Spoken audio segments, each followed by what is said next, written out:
Bismillahirrahmanirrahim. Assalamualaikum warahmatullahi wabarakatuh. Alhamdulillahirabbil alamin wassalatu wassalamu ala asyrafil anbiya'i wa sayyidil mursalin nabiyina Muhammadin wa ala alihi wa sahbihi wa man tabi'ahum bi ihsanin ila yaumiddin. Allahumma inna nas'aluka bi asma'ikal husna wa sifatikal ula an tu'allimana ma yanfa'una wa an tanfa'ana bima 'allamtana wa an tazidana 'ilman wa 'amala wa an taj'ala hadzal 'amal khalisan liwajhikal karim wa an tusahhila lana umurana wa talabana fil 'ilmi wa an tusliha lana qulubana wa syu'unana kullaha wa alla takilana ila anfusina tarfata 'ain innaka waliyyu dzalika wal qadiru 'alaih. Jamaah sekalian, kaum muslimin dan kaum muslimat rahimana wa rahimakumullah. Alhamdulillah, segala puji hanya bagi Allah Subhanahu wa taala yang dengan rahmat-rahmatnya lah, dengan nikmat-nikmatnya lah kita bisa berkumpul, bermajelis di tempat yang mulia ini. Mudah-mudahan pertemuan kita ini benar-benar karena Allah, benar-benar untuk mengharapkan pahala dari Allah Subhanahu wa taala, dan mudah-mudahan kita bisa mendapatkan ilmu yang bermanfaat dan berkah dan pahala yang agung dari majelis ini. Amin amin ya rabbal alamin. Salawat dan salam, begitu pula keberkahan dan kenikmatan semoga selalu terlimpahkan dan tercurahkan kepada Nabi Agung Muhammad sallallahu alaihi wasallam. Begitu pula kepada seluruh keluarga beliau, seluruh sahabat beliau, dan seluruh kaum muslimin yang mengikuti beliau dan para sahabatnya dengan baik hingga hari akhir nanti. Ikhwati wa akhwati fillah rahimana wa rahimakumullah. Pada pertemuan yang sebelumnya kita sudah sampai pada pembahasan hukum apa? Sunnah ya. Dan kita kemarin sudah membahas tentang istilah sunnah ini, artinya banyak ya. Ada istilah sunnah menurut para ulama usul fikih. Ada istilah sunnah menurut para ulama fikih. Ada istilah sunnah menurut para ulama akidah. Ada istilah sunnah menurut para ulama hadis. Ya, kita semuanya sudah tahu istilah-istilah itu, sehingga kalau disebutkan istilah sunnah kita harus paham apa maksudnya dengan melihat konteksnya. Ya, baik jamaah sekalian rahimana wa rahimakumullah. Selanjutnya adalah hukum apa? Haram, ya. Haram secara bahasa artinya al-mamnu', yaitu sesuatu yang dilarang. Adapun secara istilah, maka haram adalah ma naha anhu syari'u ala wajhil ilzami bit-tark. Sesuatu yang dilarang oleh syariat yang bersifat wajib ditinggalkan. Sesuatu yang dilarang oleh syariat yang bersifat wajib ditinggalkan. Contohnya apa? Disebutkan oleh Syekh Utsaimin rahimahullahu taala, seperti durhaka kepada kedua orang tua. Ya, durhaka kepada kedua orang tua. Durhaka itu lawannya bakti. Durhaka itu lawannya berbakti kepada orang tua. Semua tindakan yang tidak baik kepada orang tua masuk dalam kategori durhaka. Dan hukumnya apa jamaah? Haram. Ya, hukumnya diharamkan. Semakin besar mudaratnya untuk orang tua, dosanya semakin besar. Ya, perbuatan buruk seseorang kepada orang tuanya, semakin besar mudaratnya terhadap orang tuanya, maka dosanya semakin besar.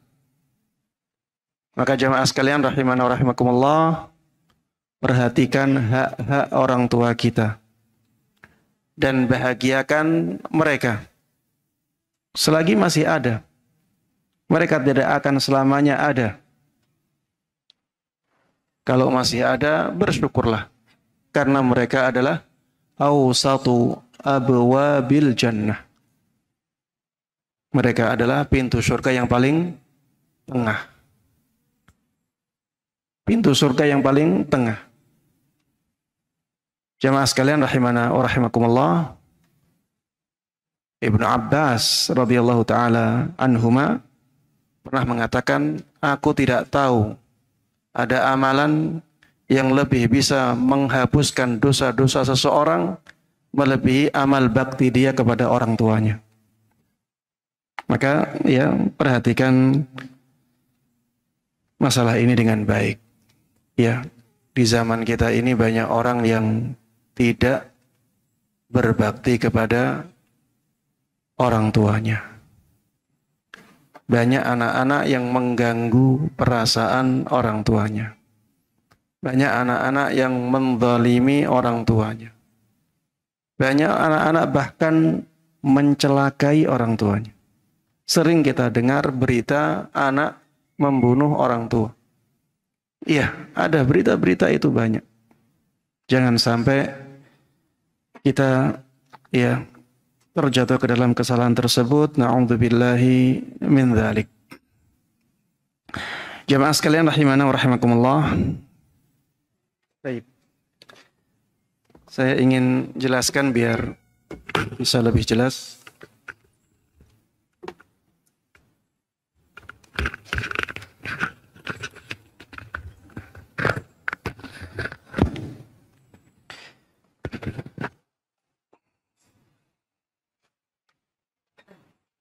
Baik. Makruh ya. Makruh muharram.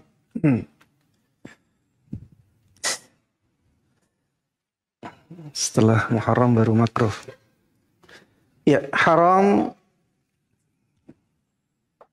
dalam bahasa Arab bisa haram, bisa muharram. Ya. Muharram di sini maksudnya sesuatu yang diharamkan. Bisa at-tahrim. Ya, nanti ada di akhir pembicaraan ya. Adalah ma naha anhu syari' ala wajhil ilzam. Ma naha anhu asy-syari'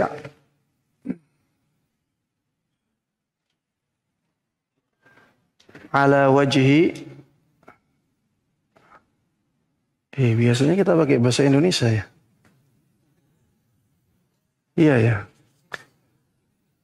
Saya malah kebiasaan ngajar orang kuliah. Baik, haram. Sesuatu yang dilarang oleh syariat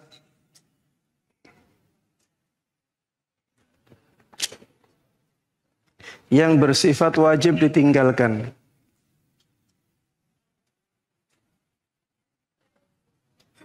Yang bersifat wajib ditinggalkan. Taib jamaah sekalian rahimani wa rahimakumullah, sesuatu yang dilarang oleh syariat. Sesuatu yang dilarang. Ini untuk mengecualikan apa? Mengecualikan apa? Seperti kemarin ya. Wajib sama mandub atau sunnah sama mubah. Ya, tiga hukum ini keluar dari kata-kata sesuatu yang dilarang oleh syariat. Karena wajib tidak dilarang, mandub tidak dilarang, mubah tidak dilarang. Baik, yang bersifat wajib ditinggalkan. Baik, oleh syariat, kemarin di sini kita katakan ya di sini mencakup ya Allah dan Rasulnya. yang bersifat wajib ditinggalkan untuk mengecualikan apa? Apa jemaah? Makruh. Ya, karena makruh itu tidak bersifat wajib ditinggalkan. Ya, definisi haram seperti ini. Sesuatu yang dilarang oleh syariat yang bersifat wajib ditinggalkan. Dengan definisi ini wajib keluar, mandub keluar, mubah keluar, kemudian makruh juga keluar. Tinggal apa? Tinggal haram. Baik. Bisa difahami dengan baik ya? Baik. Selanjutnya haram disebut juga dengan mahdzur, ya. Ini nama lain haram mahdzur. Artinya yang dilarang, mamnu' yang dilarang. Haram juga sebagaimana saya sampaikan tadi bisa disebut muharram. Ya, seperti bulan Muharram. Tapi bulan Muharram artinya bulan yang disucikan. Kalau yang di sini Muharram sesuatu yang diharamkan. Baik, yang selanjutnya sebelum masuk ke makruh. Apa contoh lain dari hukum haram ini? Apa contoh lainnya? Apa sesuatu yang diharamkan? Hah?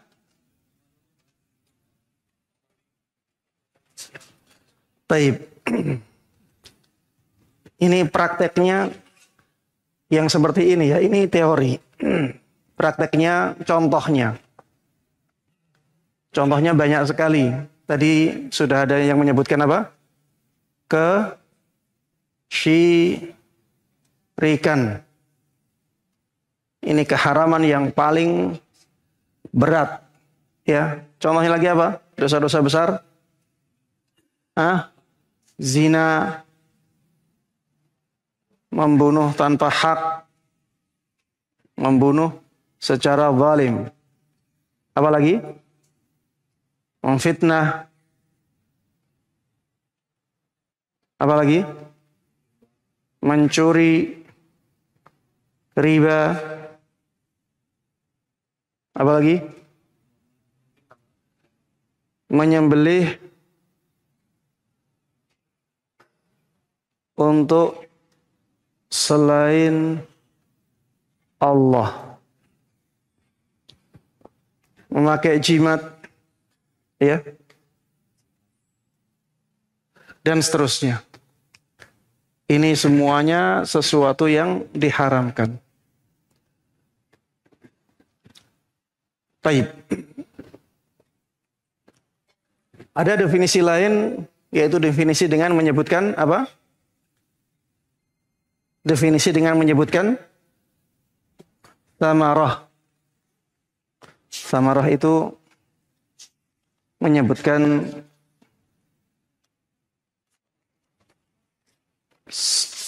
hasilnya atau pengaruhnya.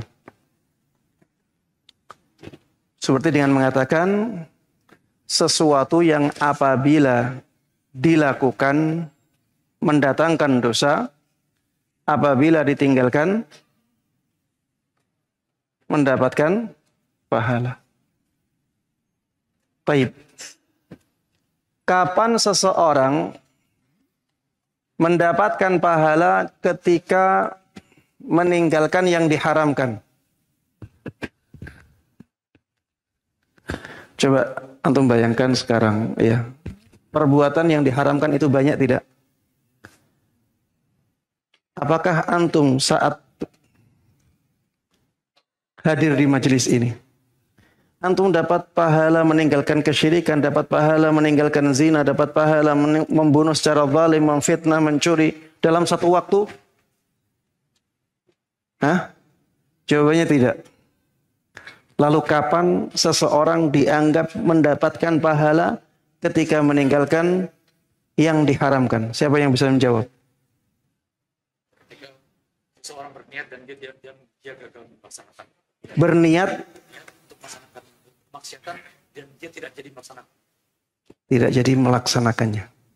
Kalau misalnya mau membunuh orang, terus ketahuan orang lain akhirnya nggak jadi, dapat pahala. Hah? Karena Allah, meninggalkannya karena Allah. Baik, ya, meninggalkannya. Ada lagi?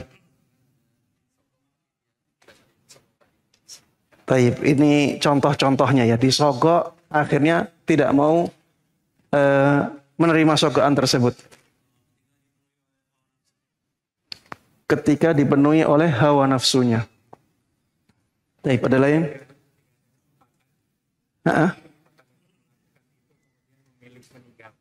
Baik, ini dekat sekali. Ada lain? Kesempatan ada, waktu ada,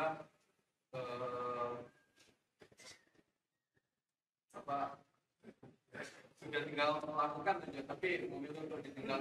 Baik, iya. Ini sudah sangat dekat sekali. Intinya kemudian dia meninggalkannya karena Allah, iya. Intinya jemaah sekalian rahimanahumullah, jawaban yang terakhir ini sangat dekat sekali. Ketika ada godaan. Ketika ada godaan untuk melakukannya, kemudian tidak dilakukan karena Allah. Ketika itulah kita mendapatkan pahala meninggalkan yang diharamkan. Seperti misalnya ketika ada orang, ya, kita ngobrol, orangnya perokok. Kemudian dia menyalakan rokoknya dan dia nawari kita. Tadi ketika kita ngobrol pertama, kita nggak ngerokok. Nggak ngerokoknya ini kita belum mendapatkan pahala. Kita meninggalkan rokok, dia meninggalkan rokok. Belum mendapatkan pahala. Tetapi ketika ada godaan untuk melakukannya, kita ditawari, kemudian kita katakan tidak. Menurut saya tidak boleh merokok itu. Ketika itulah kita mendapatkan pahala meninggalkan yang diharamkan. Contohnya meninggalkan zina. Kapan kita mendapatkan pahala meninggalkan zina? Ketika ada godaan untuk itu. Diajak teman berzina. Atau ada orang yang menggoda kita untuk mengajak perzinaan. Dan kita tinggalkan karena Allah. Maka kita mendapatkan pahala meninggalkan perbuatan zina. Beda kalau kita ingin melakukan sesuatu, tapi akhirnya tidak jadi kita lakukan karena ada penghalangnya. Kita di sini mendapatkan dosa. Ya, kita sudah mendapatkan dosa karena kita sudah melakukan sebabnya. Ya, makanya ada hadis yang mengatakan al-qatilu wal maqtulu finnar. Yang membunuh dan yang dibunuh dua-duanya di neraka. Yang membunuh ini belum membunuh. Afwan. Yang dibunuh ini dia belum membunuh. Tapi sebenarnya dia kalau selamat ingin membunuh. Dia tidak membunuh karena terhalang. Sebenarnya kepingin. Akhirnya malah jadi yang terbunuh. Maka dia di neraka juga mendapatkan dosa. Bisa difahami ya jemaah ya? Baik. Yang berikutnya adalah makruh. Makruh secara bahasa artinya al-mubghad atau al-mabghud. Artinya sama, ya. Al-mubghad atau al-mabghud, sesuatu yang dibenci. Ya. Makruh secara bahasa artinya sesuatu yang dibenci. Adapun secara istilah mutaakhirin, ya, istilah para ulama-ulama mutaakhirin. Makruh khusus untuk sesuatu yang disebutkan di sini. Ma naha anhu syari'u la ala wajhil ilzami bitark.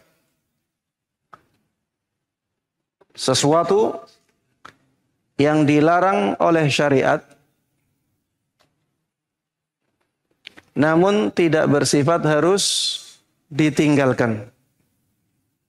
Sesuatu yang dilarang oleh syariat, namun tidak bersifat harus ditinggalkan.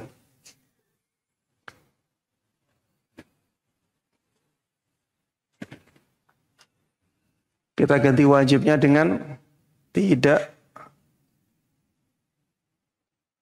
harus ditinggalkan. Sesuatu yang dilarang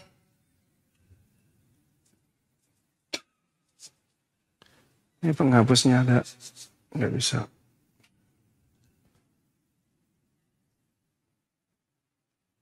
Iya, bisa dengan redaksi seperti ini juga ya. Sesuatu yang dilarang oleh syariat yang bersifat tidak harus ditinggalkan. Taib. Sesuatu yang dilarang mengecualikan apa? Sama. Wajib, mandub, mubah. Oleh syariat mencakup Allah dan Rasulnya. Yang bersifat tidak harus ditinggalkan. Untuk mengecualikan apa? Haram.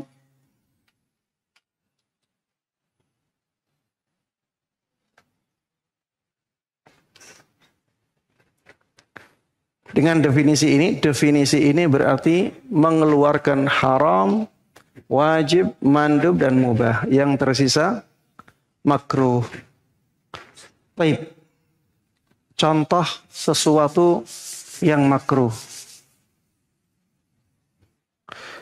Ini penghapusnya kalau dipakai malah tambah kotor. Baik. Contohnya yang pertama apa? Apa yang disebutkan oleh Syekh Utsaimin?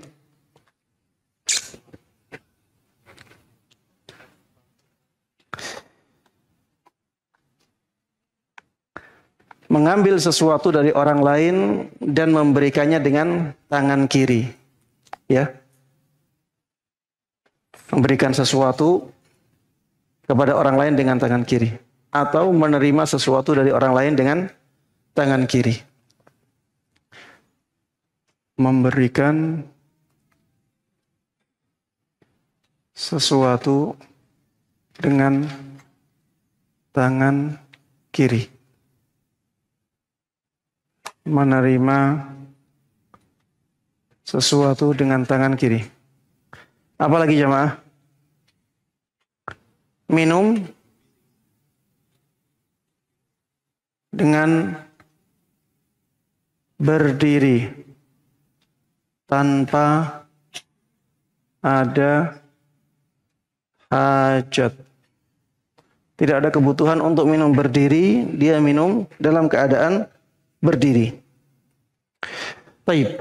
Kalau ada hajat, ya, ada kebutuhan untuk berdiri, misalnya kita lihat tempatnya ramai sekali.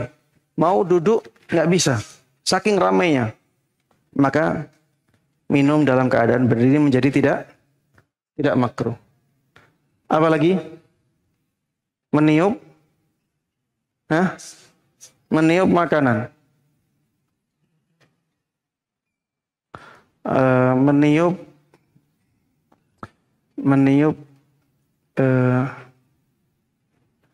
bernafas, iya, bernafas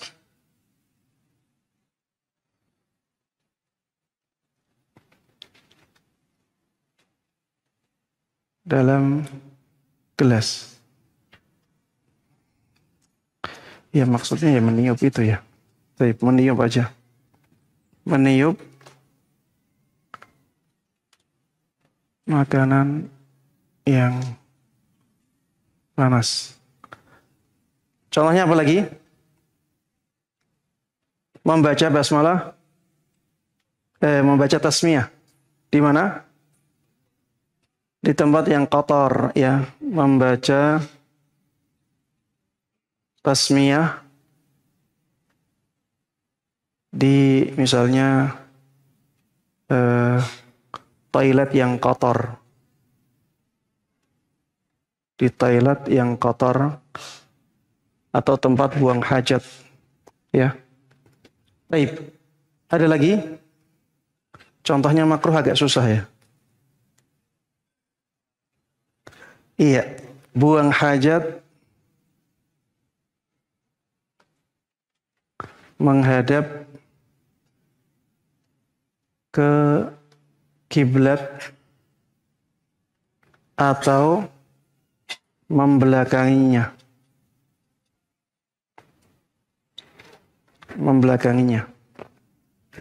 Taib, ya dalam kurung di luar bangunan. Ya, ada perbedaan pendapat di sana. Taib. Contohnya lagi, ada yang bisa mencontohkan makruh apa? Hah? Cukur jenggot. Cukur jenggot, ya. Cukur jenggot itu masuk dalam hukum yang tadi, yang diharamkan. Ya, itu sesuatu yang diharamkan. Dan ini ada dalam semua mazhab ya. Jadi mazhab Hanafi, Maliki, Syafi'i, ya Hambali. Cukur jenggot haram itu ada dalam semua mazhab. Baik. Ada yang lain? Apa? Menahan buang, menahan kentut maksudnya. Itu tidak sesuatu yang disengaja. Kita tidak sengaja, sehingga susah untuk dianggap sebagai perbuatan seseorang. Tapi ada lagi, tidur setelah maghrib. Ada larangannya? Hah? Ada Rasulullah Sallallahu Alaihi Wasallam yakrahun nauma qablaha wal haditha ba'daha. Ya, jadi Rasulullah Sallallahu Alaihi Wasallam membenci tidur sebelum sholat isya. Membenci tidur sebelum sholat isya dan membenci ngobrol setelah sholat isya. Ya, ini juga bisa dimasukkan ya, tidur sebelum sholat isya. Taib. Kencing dalam keadaan berdiri.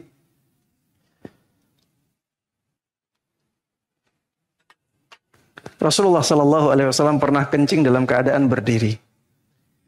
Kalau tempatnya aman dari terciprat kencing kita, maka itu tidak makruh. Rasulullah Sallallahu Alaihi Wasallam pernah kencing dalam keadaan berdiri dan tidak ada larangan kencing berdiri. Tidak ada larangan kencing berdiri kecuali kalau dikhawatirkan ada cipratan, ya. Kecuali kalau dikhawatirkan ada cipratan dan tidak aman dari cipratan, maka ya bisa dimasukkan ke sana. Baik, cukup ya. Jemaah sekalian rahimana wa rahimakumullah. Disebutkan di sini perkara yang makruh, orang yang meninggalkannya akan mendapatkan pahala, sedangkan orang yang melakukannya tidak mendapatkan hukuman atau dosa. Perkara yang makruh, orang yang meninggalkannya akan mendapatkan pahala. Ya, ini juga sama ya. Kapan orang mendapatkan pahala ketika meninggalkan sesuatu yang makruh? Ketika ada godaan dan dia meninggalkannya karena Allah. Ya, dia meninggalkannya karena Allah.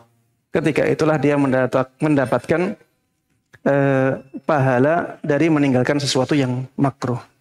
Kenapa kita harus mempersyaratkan ada godaan ini? Alasannya karena meninggalkan sesuatu itu adalah sesuatu yang tidak ada. Meninggalkan sesuatu itu adam. Adam itu sesuatu yang sebenarnya tidak ada dia. Kapan meninggalkan menjadi ada? Ketika meninggalkan itu dimaksudkan. Dia bermaksud meninggalkannya. Ketika itulah meninggalkan menjadi suatu perbuatan. Ya. Meninggalkan menjadi suatu perbuatan ketika dia dimaksudkan. Jadi dia menahan dirinya untuk melakukan sesuatu. Menahan diri melakukan sesuatu inilah perbuatan. Dan pahala itu kita dapatkan dengan melakukan perbuatan. Ya. Jadi pahala itu kita dapatkan dengan apa? Melakukan perbuatan. Kapan meninggalkan sesuatu menjadi perbuatan? Ketika ada maksud untuk meninggalkan. Kapan ada maksud untuk meninggalkan? Ketika ada godaan dulu. Ada godaan dulu, kemudian kita menahan diri dari mengikutinya, ketika itulah ada perbuatan dari kita. Ya, bisa difahami ya. Makanya puasa itu menjadi perbuatan ketika ada niatnya. Ketika ada niat, sebenarnya puasa itu adam, dia tidak melakukan sesuatu. Dia meninggalkan makan dan minum, meninggalkan semua yang membatalkan puasa. Kapan ini menjadi suatu perbuatan? Ketika ada niat. Dia berniat seperti itu. Maka jadilah itu perbuatan. Jadilah dia mendatangkan pahala. Ya. Sama perbuatan-perbuatan bid'ah. Kapan kita mendapatkan pahala ketika meninggalkannya? Ketika ada godaan. Orang-orang pada ramai melakukan bid'ah, apalagi di Rabiul Awal ini banyak sekali. Kemudian kita tahan diri. Saya tidak melakukannya. Karena saya ingin mengikuti tuntunan Rasulullah Sallallahu Alaihi Wasallam. Karena saya ingin membuktikan diri sebagai orang yang cinta kepada Rasulullah Sallallahu Alaihi Wasallam dengan kecintaan yang hakiki. Ya, ketika itulah kita mendapatkan pahala dari meninggalkan perbuatan-perbuatan bid'ah. Demikian jemaah sekalian rahimani wa rahimakumullah yang bisa saya sampaikan dalam sesi pertama ini. Mudah-mudahan bermanfaat dan Allah berkahi. Amin amin ya rabbal alamin. Sallallahu wasallam wa baraka ala nabiyina Muhammadin wa ala alihi wa sahbihi wa man tabi'ahum bi ihsanin ila yaumiddin. Walhamdulillahi rabbil alamin. Wassalamualaikum warahmatullahi wabarakatuh. Bismillahirrahmanirrahim. Assalamualaikum warahmatullahi wabarakatuh. Alhamdulillah wassalatu wassalamu ala Rasulillah wa ala alihi wa sahbihi wa man tabi'ahu dah. Jemaah sekalian rahimana wa rahimakumullah, pada sesi yang pertama tadi kita sudah membahas hukum haram sama apa? Sama makruh. Ada satu pembahasan yang ingin Anda tambahkan di sini karena ini penting, ya, yang berkaitan dengan haram dan makruh, yaitu kaidah fikih yang disebutkan oleh para ulama, la karahata ma'al hajah wala muharrama ma'ad darurah. Tidak ada hukum makruh ketika ada desakan kebutuhan untuk melakukannya.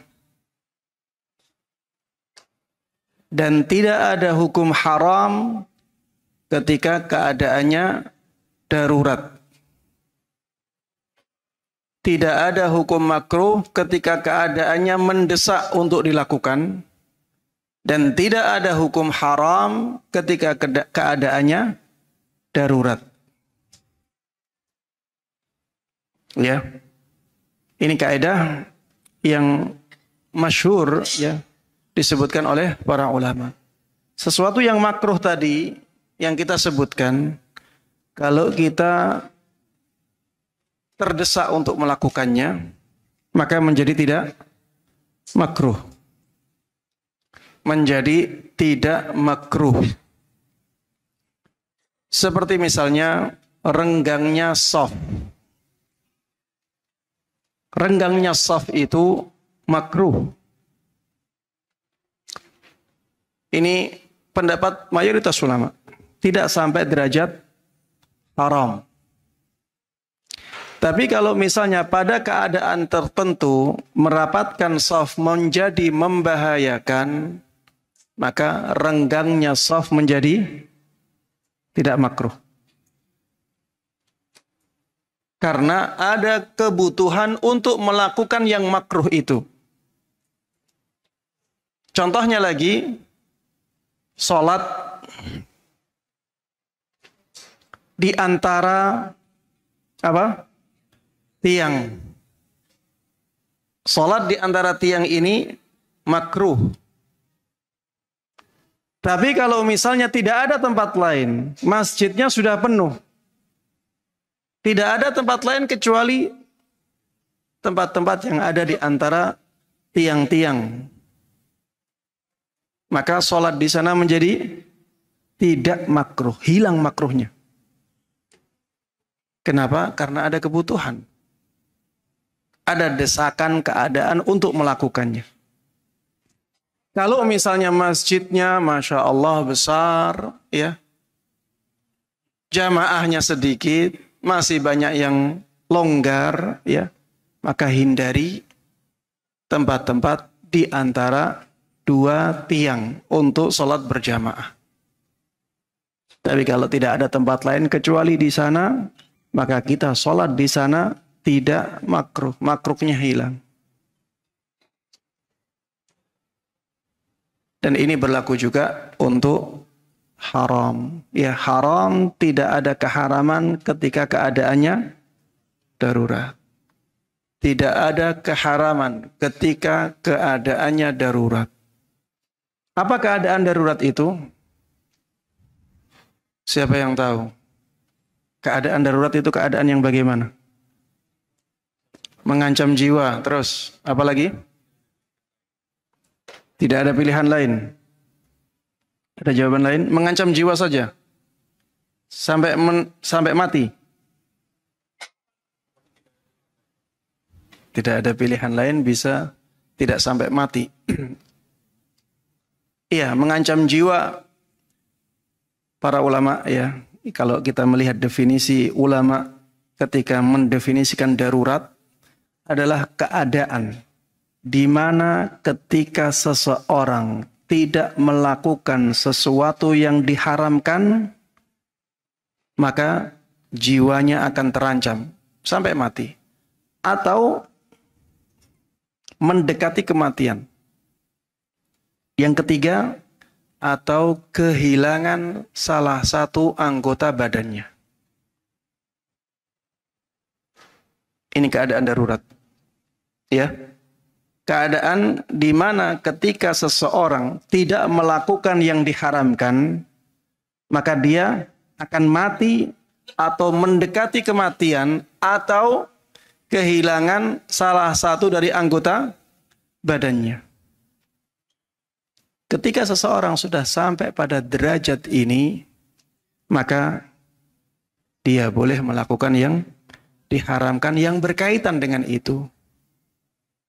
Dia boleh melakukan yang diharamkan yang berkaitan dengan kedaruratannya.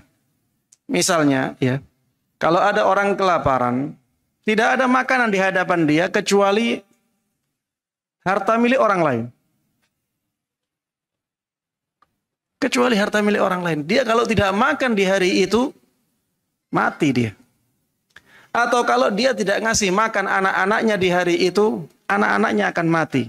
Anak-anaknya keadaannya darurat sekarang. Dia harus menyelamatkan anak-anaknya. Akhirnya dia ngambil punya orang lain. Ngambilnya dia punya orang lain menjadi dihalalkan. Tidak dosa dia. Karena keadaannya darurat. Baik. Kalau misalnya dia mengatakan, saya kan dalam keadaan darurat. Katanya kalau keadaannya darurat, boleh melakukan yang diharamkan. Akhirnya dia berzina. Boleh tidak? Nggak boleh, nggak ada hubungannya. Kedaruratan, ya sesuatu yang diharamkan yang berhubungan dengan kedaruratannya itu. Ya, yang berhubungan dengan kedaruratannya itu. Ustaz, terus bagaimana nanti? Ini kan hak milik orang lain. Nah, di sini ada kaidah lain yang mengatakan bahwa keadaan darurat tidak membatalkan haknya orang lain. Al-ittirar la yubtilu haqqal ghair. Dia boleh mencuri, iya, karena darurat. Tapi setelah daruratnya hilang, dia harus mengganti sesuatu yang dia curi. Jadi hak milik orang lain tetap terjaga, jiwanya dia juga terjaga. Ya, ini indahnya syariat Islam ya. Syariat Islam tetap menjaga hak milik orang lain. Tapi syariat Islam membolehkan orang yang dalam keadaan darurat seperti ini untuk menyelamatkan jiwanya dulu. Nanti setelah jiwanya selamat, dia baru memikirkan bagaimana mengganti hak milik orang lain yang dia ambil. Taib jamaah sekalian rahimana wa rahimakumullah. Ya, kaidah ini sebenarnya contohnya banyak sekali. Ya, contohnya banyak sekali. Misalnya ya, kalau ada orang ditodong, kamu kalau tidak berzina dengan si fulana, saya benar-benar akan membunuh. Gimana jemaah?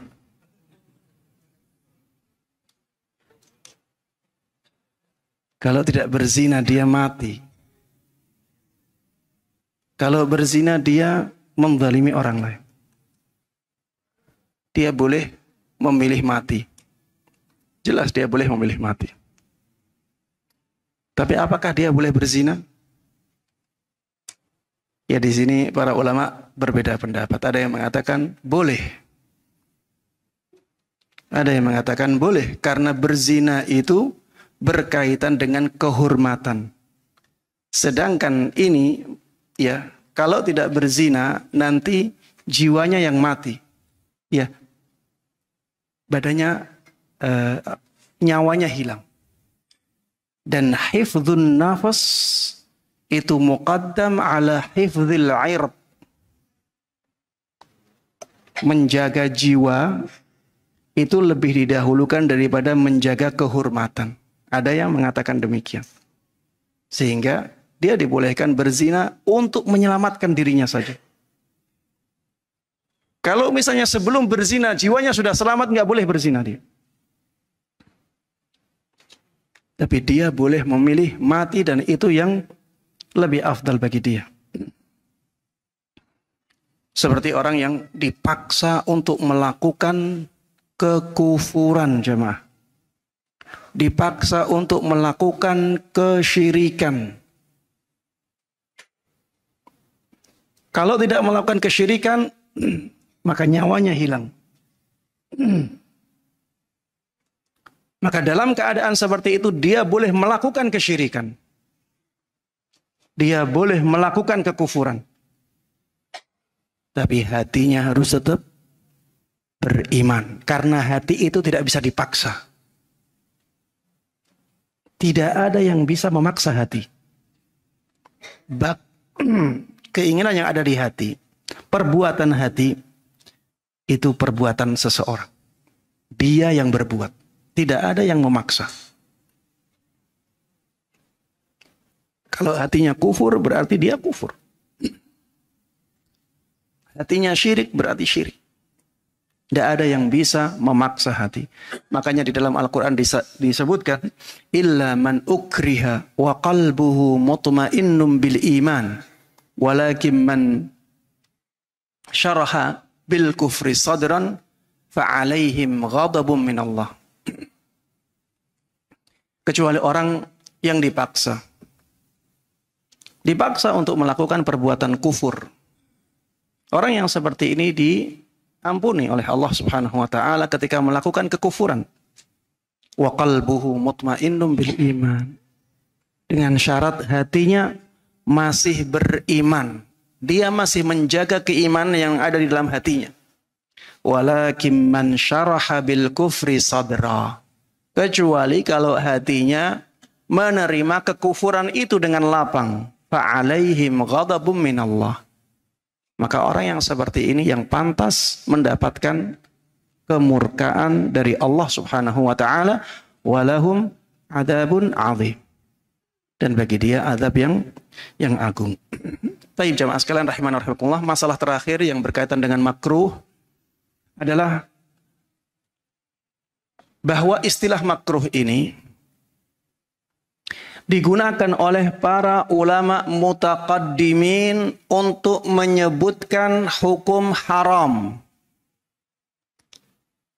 Saya ulangi, hukum makruh atau nama makruh, istilah makruh ini seringkali, tidak selalu, ya, seringkali digunakan oleh para ulama mutaqaddimin. Para ulama mutaqaddimin, ya, para sahabat, ya, para tabi'in, tabi'ut tabi'in, ini para ulama mutaqaddimin. Khairul qurun, 3 generasi awal. Banyak dari mereka jamaah sekalian rahimani wa rahimakumullah menggunakan istilah makruh untuk menyebutkan hukum haram.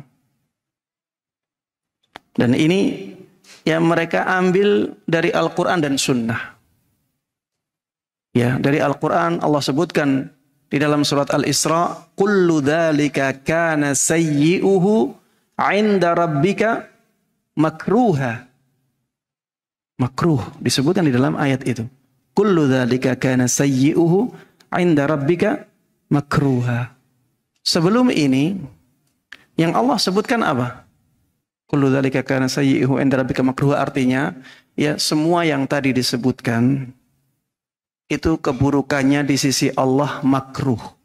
Makruh di sini arti bahasanya dibenci.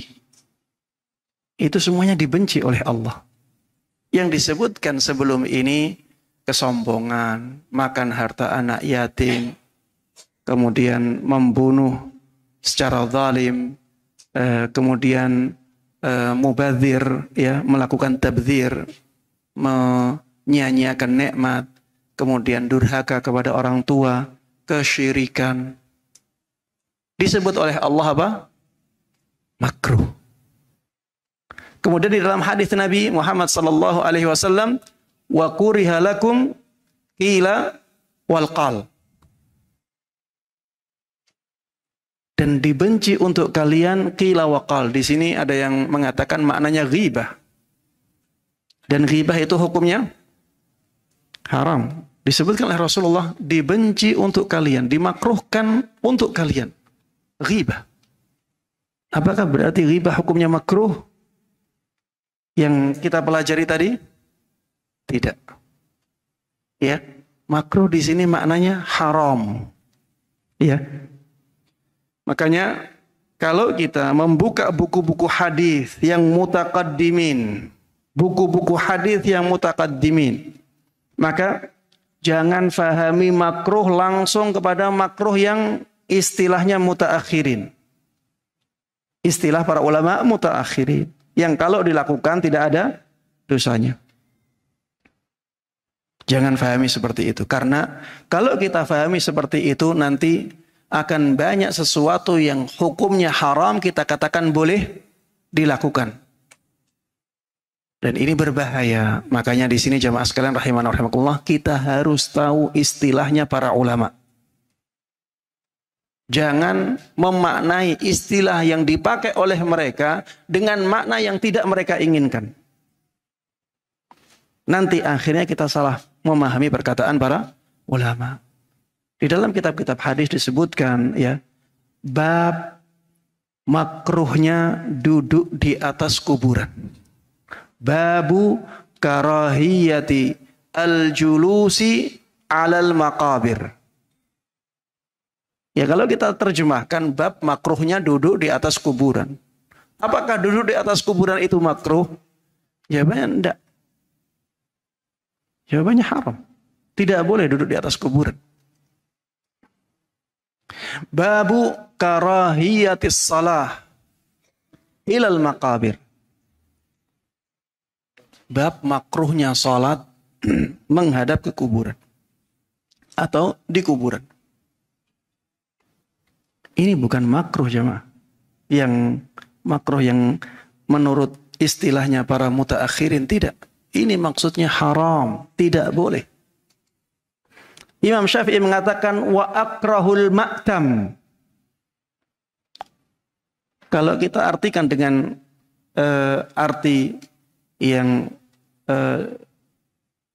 disebutkan oleh para mutaakhirin, maka artinya aku memakruhkan acara maktam. Apa itu acara maktam?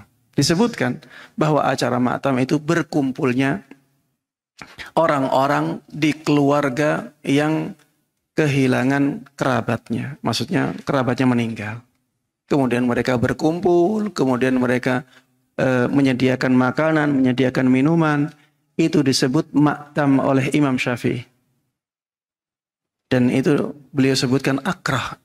Saya benci. Maksudnya benci di sini adalah haram. Saya mengharamkan. Iya, saya mengharamkannya. Ini istilahnya, istilah makruh menurut para ulama mutaqaddimin. Makanya ya istilah makruh. Tidak usah ya. Istilah makruh dari para ulama mutaqaddimin itu terbagi menjadi dua. Ada makruh tahrim, ada makruh tanzih. Baik, makruh tahrim dengan makruh apa? Tanzih. Makruh tahrim adalah makruh yang maknanya mengharamkan. Ya, maknanya haram. Itulah makruh yang tahrim. Adapun makruh tanzih, ya makruh yang tidak sampai pada derajat haram. Itulah makruhnya mutaakhirin. Ulama-ulama mutaakhirin kalau mengatakan ini makruh, maksudnya makruh yang tanzih. Ya. Adapun ulama-ulama mutaqaddimin kalau mengatakan makruh belum tentu tanzih, bisa jadi tahrim. Ustaz, bagaimana membedakannya? Kalau yang mengatakan ulama-ulama mutaqaddimin, kita merujuk kepada dalilnya. Dalil yang disebutkan, dalil yang mengharamkan, ataukah dalil yang tidak sampai mengharamkan? Kalau dalilnya itu menunjukkan hukum haram, berarti yang dimaksud dengan makruh di situ makruh tahrim. Kalau dalil yang disebutkan adalah dalil yang tidak sampai menjadikan sesuatu itu haram, berarti makruhnya apa? Tanzih. Ya, mudah-mudahan bisa difahami dengan baik. Ya, demikian yang bisa saya sampaikan dalam kesempatan kali ini. Wallahu taala a'lam. Mudah-mudahan apa yang kita bahas bersama bermanfaat untuk kita semuanya. Mudah-mudahan Allah berkahi ilmu kita dan mudah-mudahan Allah Subhanahu wa taala memberikan taufiknya kepada kita semuanya untuk bisa mengamalkan semua ilmu agama yang sampai kepada kita dan menyebarkannya kepada orang lain dengan baik dan mudah. Amin amin ya rabbal alamin. Sallallahu wasallam wa baraka ala nabiyyina Muhammadin wa ala alihi wa sahbihi wa man tabi'ahum bi ihsanin ila yaumiddin. Walhamdulillahi rabbil alamin. Baik. Ada 10 menit ya. Ada yang bertanya? Ya, silakan.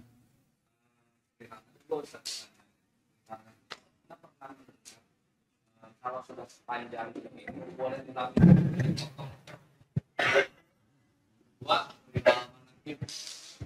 Itu bagaimana pandangan Ustaz manakib?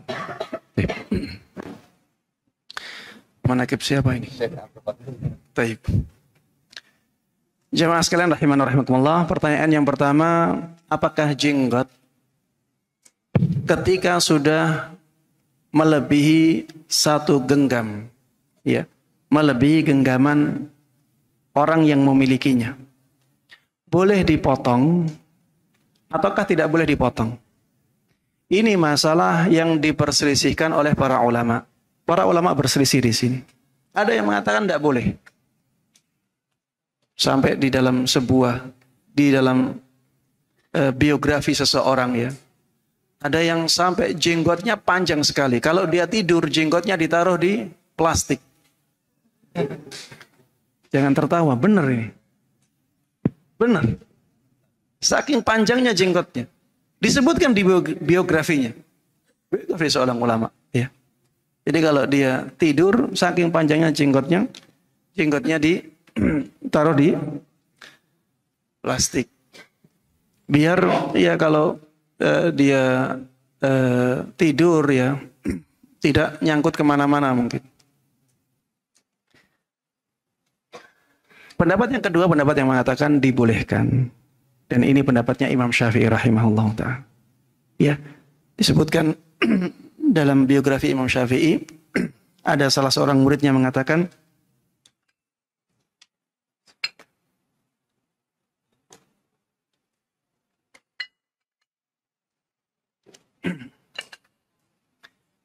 salah seorang muridnya Imam Syafi'i mengatakan, aku melihat Imam Syafi'i itu orang yang wajahnya ganteng, wajahnya tampan.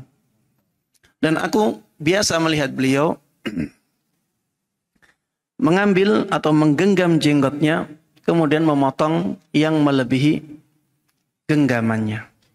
Ya, bukan berarti kalau jenggotnya sudah sampai panjangnya satu genggaman boleh dipotong semuanya. Tidak ya.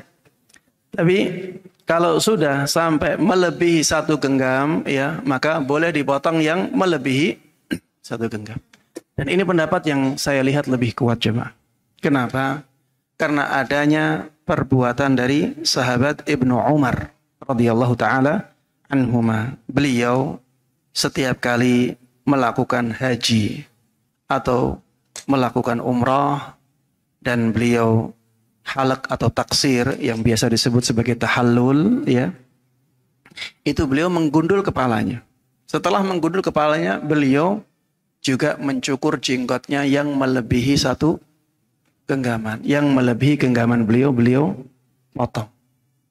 Ini juga dilakukan oleh sahabat Abu Hurairah radhiyallahu taala anhu. Bahkan dalam asarnya sahabat Abu Hurairah tidak disebutkan beliau melakukannya di waktu haji atau di waktu umrah. Ya, kalau dikatakan sahabat Ibnu Umar kan melakukannya di waktu haji. Kita katakan sesuatu yang dilakukan di dalam haji, ya boleh dilakukan di luar haji. Ketika haji saja boleh, kenapa di luar haji menjadi nggak boleh? Ini jawaban Imam Ibn Abdul Barr rahimahullahu ta'ala ketika beliau menyampaikan, kalau ada orang yang mengatakan seperti ini jawabannya, dalam haji saja boleh, apalagi di luar haji. Baik. Kemudian tidak ada seorang sahabat pun yang mengingkari apa yang dilakukan oleh sahabat Ibnu Umar. Padahal beliau melakukannya di waktu haji. Kalau dilakukan di waktu haji, konsekuensinya apa jemaah? Hah? Apa? Bukan dam. Di waktu, enggak, Ibnu Umar melakukannya di waktu haji. Konsekuensinya apa? Iya, dilihat banyak orang. Iya. Karena di waktu haji itu banyak orang di sana. Kalau dilihat banyak orang berarti beritanya tersebar. Dan tidak ada seorang sahabat pun yang mengingkarinya. Berarti sahabat yang lain setuju. Dan ini dalil yang sangat kuat. Ya, ini dalil yang sangat kuat. Kemudian pertanyaan yang kedua, ya, pertanyaan yang sensitif. Ya, manakib ya, pembacaan manakib. Manakib itu apa sih? Manakib itu sejarah hidup. Ya, sejarah hidup. Kalau dalam bahasa Arab manakib itu manakib itu keutamaan-keutamaan. Iya. Keutamaan-keutamaan. Saya dulu baca manakib. Saya dulu beberapa kali baca manakib. Dan manakib yang dicontohkan itu.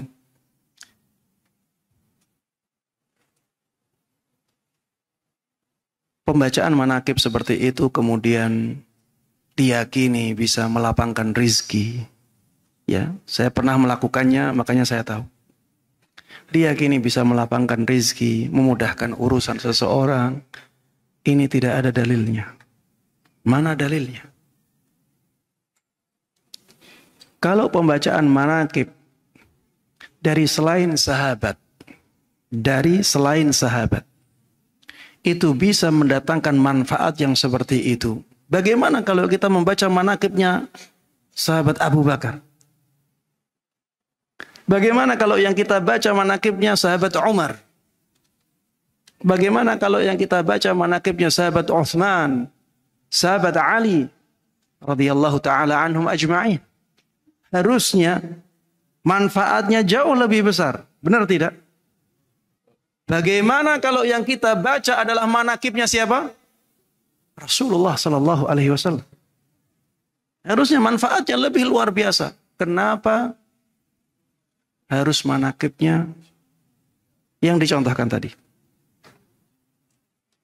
Kenapa harus manakibnya Syekh Abdul Qadir Al-Jailani rahimahullahu ta'ala? Syekh Abdul Qadir Jailani, jamaah sekalian rahimani wa rahmatullah, ini ulama besar yang sangat terkenal dengan kesalihannya, sangat terkenal dengan ketakwaannya, dan benar sangat terkenal dengan karomahnya. Sangat terkenal dengan karomahnya. Ini Syekh Abdul Qadir Al-Jailani. Dan beliau ahlu sunnah. Beliau bukan sufi. Beliau ahlu sunnah. Seorang salafi. Dan beliau bermadhab Hambali. Bukan bermadhab Syafi'i. Cuman ya setelah itu banyak orang yang terfitnah dengan kemuliaan dan kesalehan beliau. Ini seperti orang-orang jahiliyah di zaman dahulu yang terfitnah dengan kesalehan siapa? Waddan, Suwa', Yaghuth, Ya'uq, Nasr. Mereka orang-orang saleh dari kaumnya Nabi Nuh.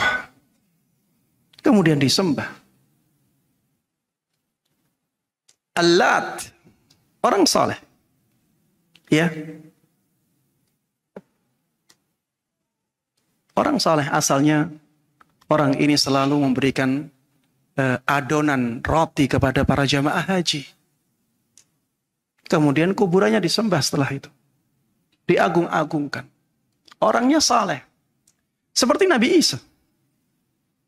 Nabi. Tapi disembah setelahnya. Bukan nabinya yang salah. Bukan orang-orang salehnya yang salah. Yang salah orang-orang yang nyembah itu. Orang-orang yang mengkultuskan dengan secara berlebihan, itu yang salah. Syekh Abdul Qadir Jailani diperlakukan seperti itu. Dan banyak yang seperti ini jamaah sekalian rahimana wa rahimakumullah. Orang salehnya tidak salah. Yang salah adalah sikap orang-orang setelahnya. Ya. Jadi ketika kita membahas manaqib Syekh Abdul Qadir Jailani, ya kita tidak merendahkan Syekh Abdul Qadir Jailani sama sekali. Beliau orang yang sangat mulia di sisi Allah subhanahu wa ta'ala. Hanya saja yang salah adalah sikap orang-orang setelahnya. Baik, Ustaz, saat kita salat berjamaah pada saat imam membaca surat, apakah makmum disyariatkan membaca Al-Fatihah? Jazakallahu khaira. Ya, ini ya ada perbedaan pendapat di kalangan para ulama. Ya, ada yang mengatakan wajib membaca surat Al-Fatihah. Ya, makmum wajib membaca surat Al-Fatihah walaupun imamnya sudah mengeraskan bacaan Al-Fatihahnya dan makmum sudah mengaminkan bacaan Al-Fatihah. Tetap wajib. Berdalil dengan keumuman hadis, la salata liman lam yaqra bi Fatihatil Kitab. Tidak ada salat bagi orang yang tidak membaca Al-Fatihah. Ya, ini umum ya, baik untuk makmum, baik untuk imam, tidak disebutkan di situ, berarti umum. Liman, untuk siapapun. Ini pendapat yang pertama dan ini pendapatnya Imam Syafi'i dalam qaul jadid beliau. Ini juga pendapatnya Syekh bin Baz, Syekh Utsaimin berpendapat dengan pendapat ini. Kalau makmum tidak membaca Al-Fatihah di belakang imam padahal dia mampu, dia sengaja meninggalkan salatnya tidak sah.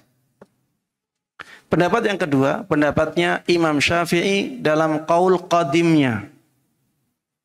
Pendapat lamanya ketika beliau masih di Irak. Beliau mengatakan tidak wajib. Tapi yang disyariatkan adalah mendengarkan bacaan imam dan diam. Berdasarkan keumuman firman Allah Subhanahu wa taala, "Wa idza quri'al Qur'anu fastami'u lahu wa ansitu la'allakum turhamun." Apabila Al-Qur'an dibacakan untukmu, apabila Al-Qur'an dibacakan untuk kalian, maka fastami'u lah. Dengarkan bacaan itu.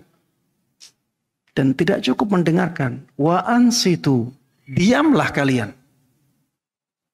Jadi perintahnya dua, perintah untuk mendengarkan dan perintah untuk diam. La'allakum turhamun, agar kalian mendapatkan rahmat. Jadi kalau misalnya ada makmum mengikuti bacaan imam, ini kesalahan jamaah. Ada sebagian makmum di sholat tarawih, imamnya membaca surat setelah Al-Fatihah. Karena dia ngantuk, akhirnya apa? Ikut baca. Ini malah tidak sesuai dengan ayat ini. Kalau dibacakan Al-Quran untuk kalian, imam baca Al-Quran untuk siapa jemaah? Untuk makmumnya. Jadi benar-benar ayat ini pas untuk seorang makmum. Apabila Al-Quran dibacakan untuk kalian, maka dengarkan dan diam.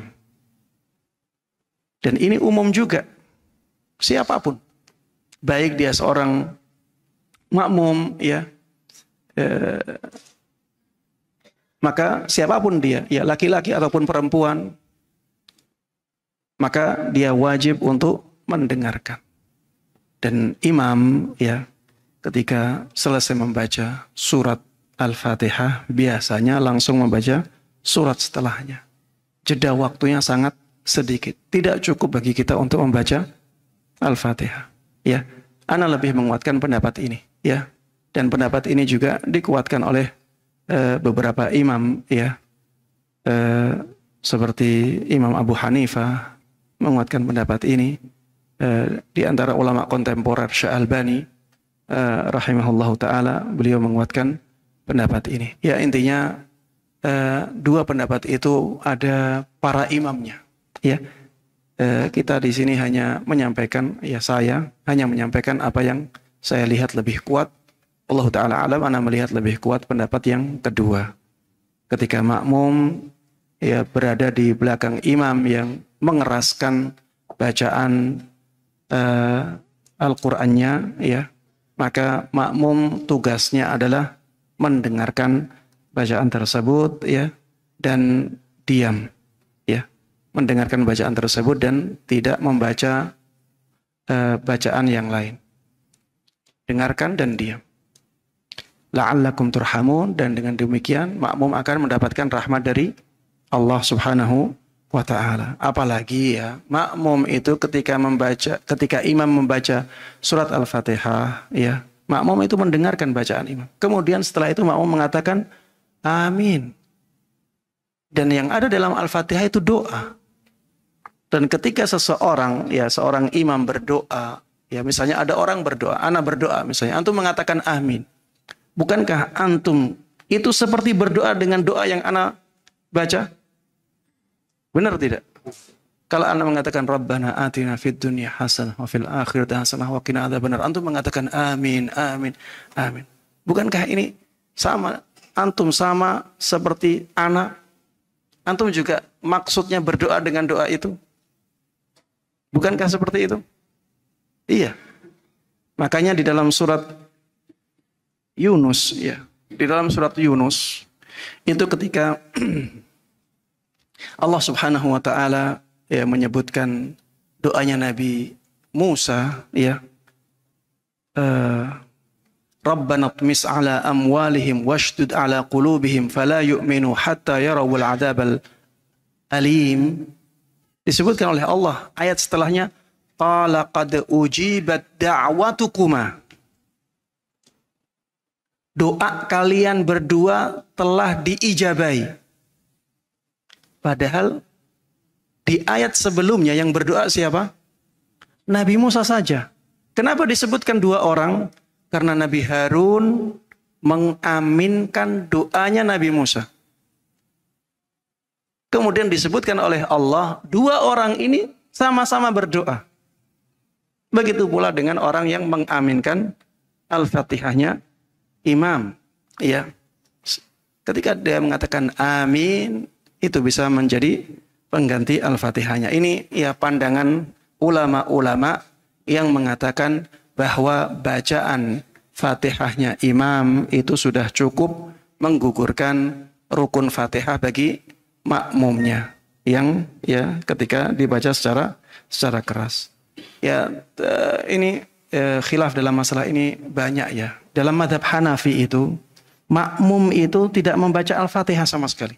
Baik sholat jahriyah maupun sholat sirriyah. Enggak baca. Karena imamnya, bacaan imam sudah cukup bagi makmum. Ini pandangan ulama Hanafi. Pandangan ulama Syafi'iyah kebalikannya. Pokoknya makmum harus membaca Al-Fatihah. Baik imamnya jahri, menjaharkan atau memelankan. Kemudian ada pendapat yang pertengahan tadi. Kalau imamnya mengeraskan, itu sudah cukup bagi makmum karena makmumnya mengaminkan. Tapi kalau imamnya memelankan bacaan Al-Fatihahnya, maka makmum harus membacanya. Ya, karena tidak ada kewajiban untuk mendengarkan karena imam enggak membacanya dengan keras. Ya, enggak ada kewajiban untuk diam. Ya, karena kewajiban mendengarkan dan diam itu ketika ada Al-Quran yang dibacakan untuk para makmumnya. Tapi demikian jemaah sekalian rahimanallahu rahimakumullah, sudah jam 8 lebih.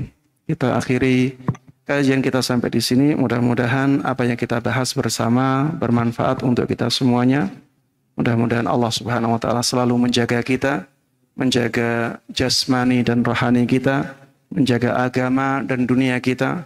Dan mudah-mudahan Allah Subhanahu wa taala terus membimbing kita untuk bisa berjalan di atas sunnah Nabi Muhammad sallallahu alaihi wasallam hingga ajal menjemput kita dengan husnul khatimah. Dan mudah-mudahan nantinya Allah Subhanahu wa taala mengumpulkan kita semuanya bersama para nabi, para siddiqin, para syuhada dan para salihin di surga firdausnya. Amin amin ya rabbil alamin. Wassallallahu wasallama wa baraka ala nabiyyina Muhammadin wa ala alihi wa sahbihi wa man tabi'ahum bi ihsanin ila yaumiddin. Walhamdulillahi rabbil alamin. Subhanakallahumma wa bihamdik asyhadu an la ilaha illa anta astaghfiruka wa atubu ilaik. Assalamualaikum warahmatullahi wabarakatuh.